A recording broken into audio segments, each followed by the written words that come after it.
प्रिय छात्र मित्रों, आज हम कक्षा 10वीं का तीसरा पाठ वहारे हमदर्द देखेंगे।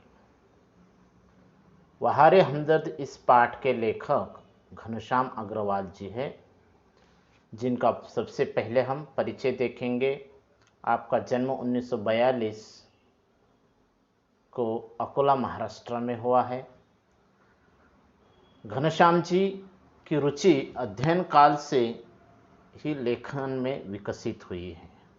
अपने आसपास के प्रत्येक स्थिति या घटना में हास्य ढूंढकर उसको धारदार व्यंग में ढालना आपकी विशेषता रही है।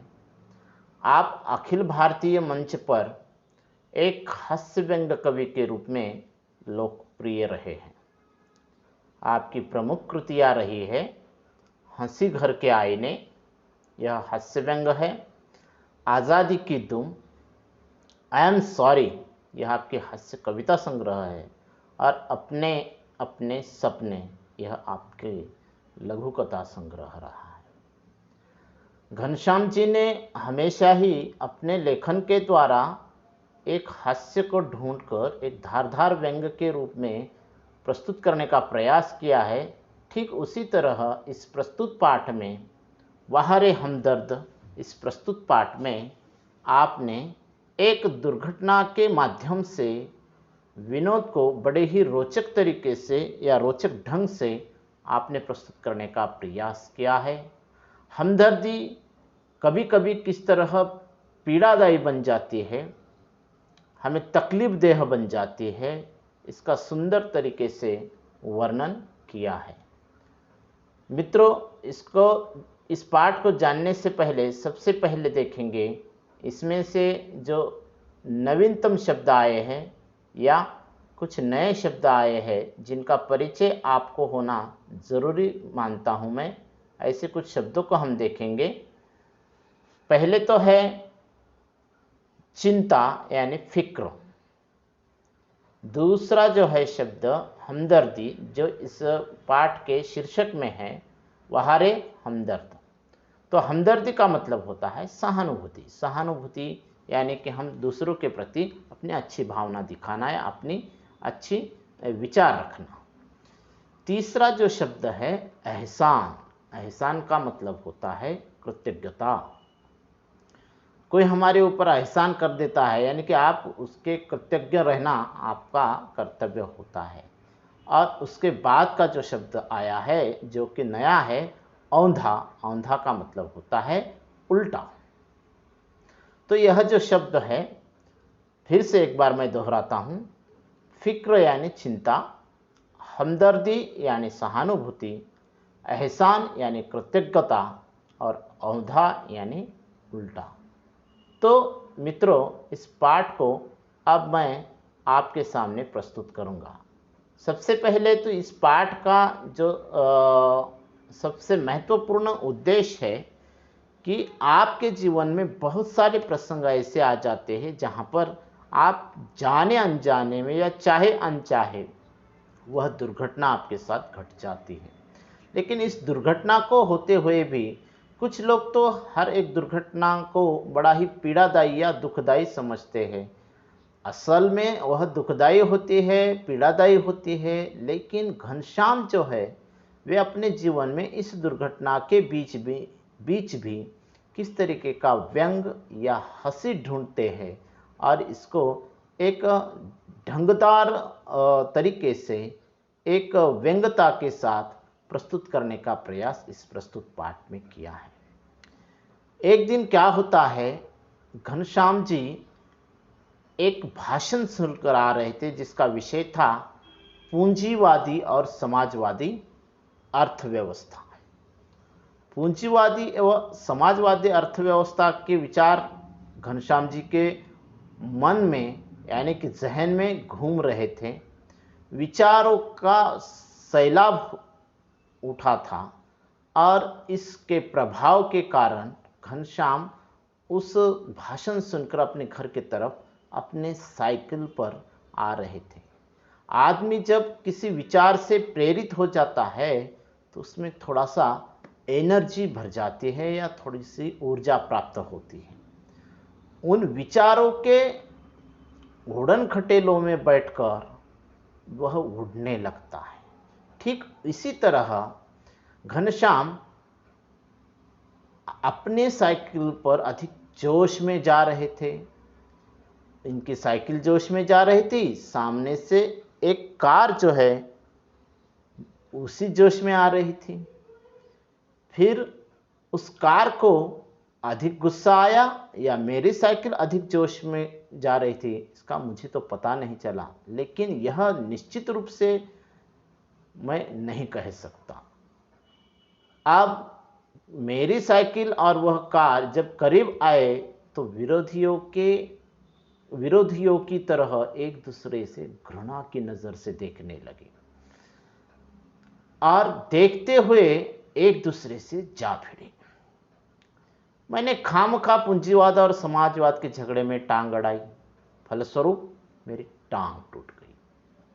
दुर्घटना के बाद आज भी इंसानियत कायम है। इसका जो उदाहरण यहाँ पर घनश्याम जी ने दिया है, क्योंकि जहाँ तक देखा जाए हम भारतीय समाज में जब भी कोई खाली रास्ते पर भी गिर जाता है तो उसको उठाने के लिए हमेशा हाथ आगे आ जाते हैं। यहाँ पर तो साइकिल और कार में टक्कर हो गई थी और इस दुर्घटना के बाद इंसानियत के नाते बहुत सारे लोग मेरी तरफ दौड़े। तत्पश्चात मेरी आंख खुली तो खुद को मैंने कहाँ पाया? एक बिस्तर पर पाया, जहाँ पर इर्द गिर्द कुछ चिर परिचित चेहरे खड़े थे। आंख खुलते ही उनके चेहरों पर उत्सुकता की लहर दौड़ गई और मैंने कराहते हुए पूछा, मैं कहाँ हूँ? तो जवाब मिला मुझे, आप सार्वजनिक अस्पताल के एक प्राइवेट वार्ड में हैं। आपका एक्सीडेंट हो गया था, सिर्फ पैर का फ्रैक्चर हुआ है। अब घबराने की कोई बात नहीं। एक चेहरा इतनी तेजी से जवाब देता है, लगता है मेरे होश आने तक वह इसीलिए रुका रहा। अब मैंने अपनी टांगों की ओर देखता हूं तो मेरी एक टांग अपनी जगह पर सही सलामत थी और दूसरी टांग रेत की थैली के सहारे एक स्टैंड पर लटक रही थी। मेरे दिमाग में एक नए मुहावरे का जन्म हुआ, टांग का टूटना, यानी सार्वजनिक अस्पताल में कुछ दिन रहना। सार्वजनिक अस्पताल का ख्याल आते ही मैं कांप उठा। अस्पताल वैसे ही एक खतरनाक शब्द होता है, फिर यदि उसके साथ सार्वजनिक शब्द चिपका हो तो समझो आत्मा से परमात्मा का मिलन होने वाला है। अब मुझे यूं लगा कि मेरी टांग टूटना मात्र एक घटना है और सार्वजनिक अस्पताल में भर्ती होना यह एक दुर्घटना मानी जाएगी। क्योंकि एक जो बात यहाँ पर समझ में आ रही है कि लेखक उस सार्वजनिक अस्पताल में भर्ती होने के पश्चात भी उसके मन में एक प्रश्न उपस्थित हो रहा है कि बाप रे बाप, टांग तो टूट गई भैया, लेकिन मैं जहाँ पर आया हूँ यह कोई छोटी घटना नहीं है, बल्कि यह टांग टूटने से भी एक अधिक पीड़ादायी, अधिक डरावनी जगह है और वह जगह है सार्वजनिक अस्पताल। टांग से ज्यादा फिक्र मुझे उन लोगों की हुई जो हमदर्दी जताने मुझसे मिलने आएंगे, यानी कि सहानुभूति दिखाने के लिए। आमतौर पर हम जब भी अपना कोई सगा संबंधी बीमार पड़ता है, वो अस्पताल में भर्ती हो जाता है, उसमें भी अगर देखा जाए कि सार्वजनिक अस्पताल में भर्ती हो जाता है तो हमारी हमदर्दी थोड़ा और उमड़ पड़ती है और हम हमदर्दी जताने के लिए उसको मिलने जाते हैं। तो ये मिलने जुलने वाले कई बार इतने अधिक आते हैं और कभी कभी इतना परेशान करते हैं कि मरीज का आराम हराम हो जाता है, जिसकी मरीज को खास ज़रूरत होती है। जनरल वार्ड का तो एक नियम होता है कि क्या आप मरीज को एक निश्चित समय पर आकर ही तकलीफ दे सकते हैं, किंतु प्राइवेट वार्ड यह तो एक खुला निमंत्रण है कि मेरे परिचितों, रिश्तेदारों, मित्रों, आओ, जब भी चाहे आओ, चाहे जितनी देर रुको, समय का कोई बंधन नहीं, अपने सारे बदले लेने का यही वक्त है। बदले का बदला और हमदर्दी की हमदर्दी। मिलने वालों का ख्याल आते ही मुझे लगा मेरी दूसरी टांग भी टूट गई है।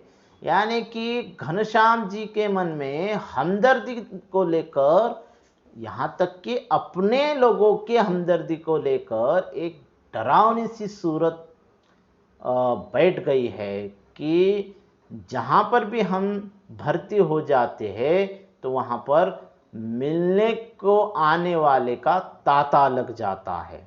हमदर्दी तो हर कोई जताना चाहता है, लेकिन ऐसे हमदर्दी जहाँ की जिस मरीज को केवल आराम करने की ज़रूरत होती है तो वह आराम हराम हो जाता है। और ये सभी अड़ोस पड़ोस के सगे संबंधियों को, दोस्तों को, मित्रों को यह एक बड़ा मौका मिल जाता है कि चलो अब इसका अच्छी तरीके से बदला लिया जाए। और वे खास कर मिलने के लिए आ जाते हैं। अब पहले तो सार्वजनिक अस्पताल, उसमें भी एक प्राइवेट वार्ड। अब प्राइवेट वार्ड तो ऐसा होता है कि कभी भी आओ, कभी भी जाओ, सबके लिए खुला है मंदिर ये हमारा। और इस तरीके से इतने सगे संबंधी आने लगे कि मन ही मन घनश्याम जी के मन में यह प्रश्न उपस्थित हुआ, एक विचार आया कि भाई लोग इतने आएंगे, लोग इतने मिलने आएंगे, इतनी हमदर्दी जताएंगे कि मेरी दूसरी भी टांग टूट जाएगी। मुझसे मिलने के लिए सबसे पहले वे लोग आएंगे जिनकी टांग या कुछ और टूटने पर मैं उनसे मिलने गया था। मानो वे उसी दिन का इंतज़ार कर रहे थे कि कब मेरी टांग टूटे और कब वे अपना एहसान चुकाए। यानी कि लेन देन की प्रक्रिया हो गई है। इनके हमदर्दी में यह बात खास छिपी रहती है कि देख बेटा, वक्त सब पर आता है। यानी कि वे जताते हैं हमें आकर, देख कैसी मेरी टांग टूट गई थी, तब मिलने आया था ना, आप देख कैसी तेरी टांग टूटी, अब हम मिलने आए। दर्द के मारे एक तो मरीज को वैसे ही नींद नहीं आती, और यदि थोड़ी बहुत आ भी जाती है तो मिलने वाले जगा देते हैं। खासकर वे लोग जो सिर्फ औपचारिकता निभाने आते हैं, यानी कि दिखावापन दिखाने के लिए। इन्हें मरीज से हमदर्दी नहीं होती, ये सिर्फ सूरत दिखाने आते हैं। ऐसे में एक दिन मैंने तय किया कि आज कोई भी आए मैं आँख नहीं खोलूँगा, चुपचाप पड़ा रहूँगा। ऑफिस के बड़े बाबू आए और मुझे सोया जानकर वापस जाने लगे। यदि मैंने उन्हें नहीं देखा तो कैसे पता चलेगा कि मिलने आए थे। अतः उन्होंने मुझे धीरे धीरे हिलाना शुरू कर दिया। फिर भी जब आंखें नहीं खुली तो उन्होंने मेरी टांग के टूटे हिस्से को जोर से दबाया। मेरे दर्द के मारे कुछ चीखते हुए जब आंख खोली तो वे मुस्कुराते हुए बोले, कहिए अब दर्द कैसा है। देखिए, यहाँ पर भी घनश्याम जी ने इसी घटना को किस ढंग से लिया है। अधिकतर मात्रा में हमें लोग मिलने आते हैं तो हम अपनी नींद तोड़कर उनके आने की राह देखते हैं, उनकी आवाजाही करते हैं। लेकिन यहाँ पर जब मेरे बड़े बाबू आए मुझसे मिलने तो मैं सोने का नाटक करते हुए मैंने आंख बंद कर ली। लेकिन उन्होंने हिलाने पर जब मैंने आंख नहीं खोली तो उनको पता था कि अगर मैं आंख नहीं खोलूँगा तो जिस जगह पर मुझे ज़ख्म हुआ है उस ज़ख्म को अगर दबा देंगे तो ये मरीज़ अपने आप उठ जाएगा। उन्होंने ठीक मेरे उसी ज़ख्म पर हाथ लगाया जहाँ पर मुझे दर्द हो रहा था, और उन्होंने जैसे ही मेरे उस ज़ख्म को, उस टांग को दबाया, वैसे ही मैंने चीखते हुए आँख खोली और जैसे ही मैंने आँख खोली उनके चेहरे पर मुस्कुराहट थी और मेरे अंदर कराह थी। आज जब उन्होंने पूछा, कहिए अब दर्द कैसा है, तो क्या मैं कहूँगा। मोहल्ले वाले अपने फुर्सत से आते हैं। उस दिन जब सोनाबाई अपने 4 बच्चों के साथ आई तो मुझे लगा कि आज फिर कोई दुर्घटना होगी। आते ही उन्होंने मेरा और इशारा करते हुए बच्चों से कहा, ये देखो चाचा जी। उनका अंदाज कुछ ऐसा था जैसे चिड़ियाघर दिखाते हुए बच्चों से कहा जाता है, ये देखो बंदर। यानी कि आज मुझे व्यतीत हो रहा था कि ये जो सोनाबाई है ना, अपने बच्चों को मुझे नहीं दिखा रही है, बल्कि मेरे अंदर मेरे जैसा बैठा बंदर दिखा रही है। बच्चे खेलने लगे और जब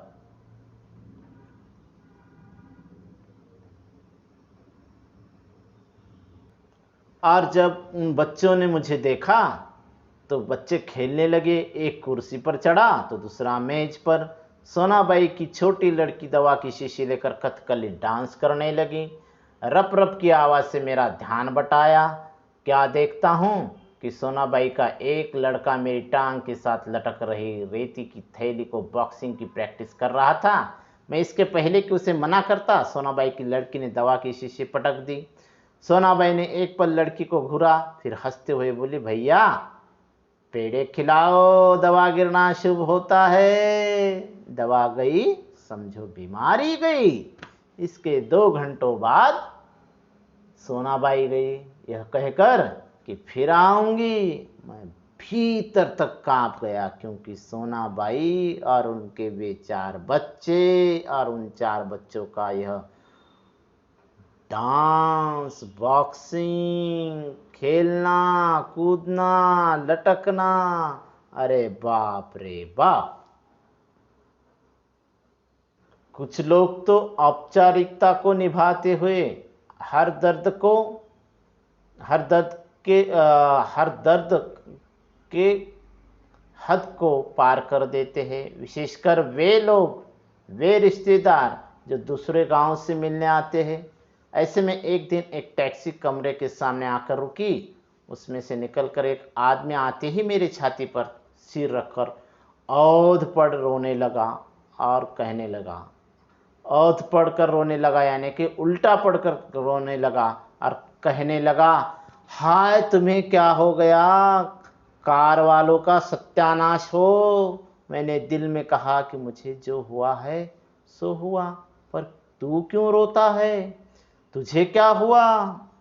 वह थोड़ी देर में ही छाती में मुंह गड़ाए रोता रहा। फिर रोना कुछ कम हुआ और उसने मेरी छाती से गर्दन हटाई और मुझसे आंख मिलाई।